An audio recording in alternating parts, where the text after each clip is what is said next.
Yo, ikaze kuri MDTV. Twagarutse tugarukanye inkuru nziza itari ivumbi kandi aho watukura tukomeze. Nk'uko mubizi turacyibuka abahanzi bacu babuze ubuzima harimo Jay Polly, Kenny na Yanga, Iva Buravani na Kizito Mihigo.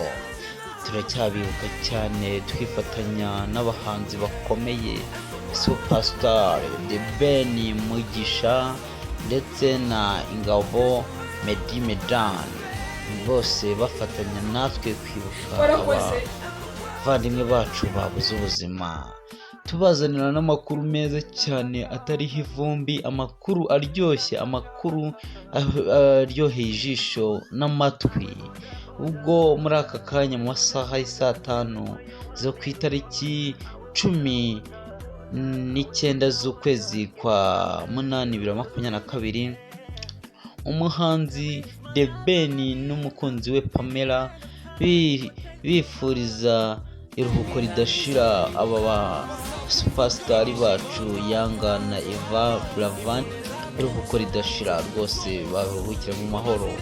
Ari nako muri aka kanya umuhanzi The Ben n'umukunzi we Pamela bari gusinya amasezerano y'uko yo muri Lucky Bet bagiranye amasezerano na kampanyi ya Lucky Bet Gorilla Game.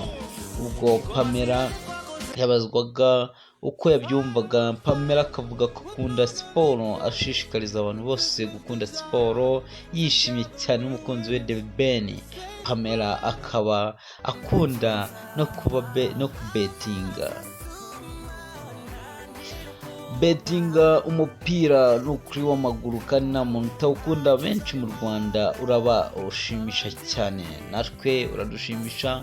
Ni na siporo nziza, tera inkunga rero siporo mu Rwanda no mu mahanga hose, kuko hari abavandimwe, inshuti ndetse n'ibyishimo byiza n'ahandi wabisanga. The Ben akaba asinya amasezerano n'umukunzi wa Pamela, bakaba basinya akayabo rwose k'amafaranga atari makeya. Turabashimiye cyane.